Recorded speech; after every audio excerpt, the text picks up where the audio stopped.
Assalamualaikum warahmatullahi wabarakatuh. Nama saya Ferenisa Dinita dari kelas 10 KGIS P2 dengan nomor absen 34 dari SMKN 26 Jakarta. Polimer karbohidrat. Pada video kali ini yang akan kita bahas, yang pertama ada monomer, definisi beserta contohnya, polimer, definisi dan contohnya, reaksi adisi dan kondensasi, manfaat dan masalah polimer, definisi manfaat dan manfaat karbohidrat. Yang pertama, monomer. Monomer adalah struktur molekul yang dapat berikatan secara kimia dengan monomer lainnya untuk menyusun molekul polimer yang panjang dan berulang-ulang. Monomer dapat berupa hidrokarbon, gula, asam amino, atau asam lemak.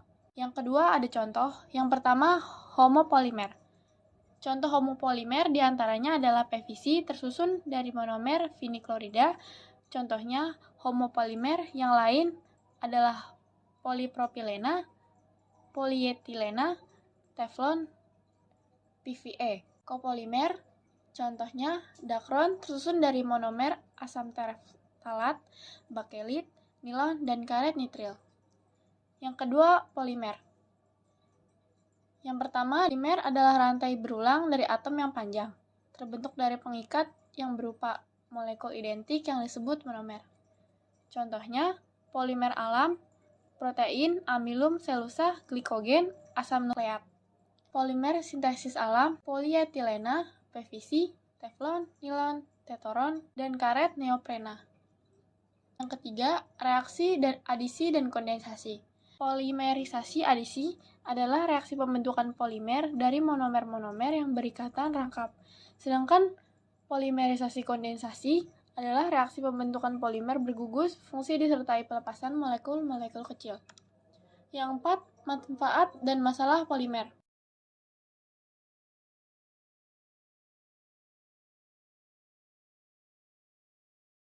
Pada bagian kiri merupakan manfaatnya dan masalahnya. Konsumsi berlebih terhadap plastik mengakibatkan jumlah sampah plastik yang besar akan mencemari tanah, air, laut, bahkan udara.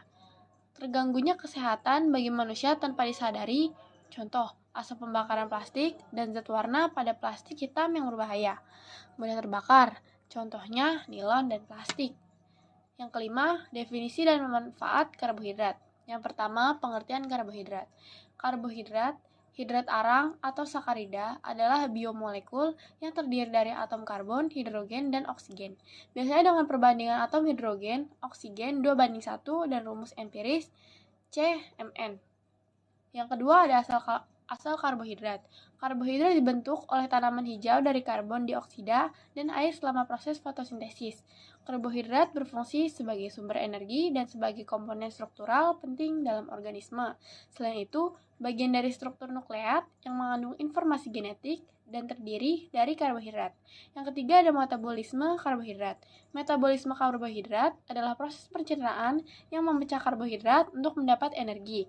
Manusia memperoleh karbohidrat dari makanannya.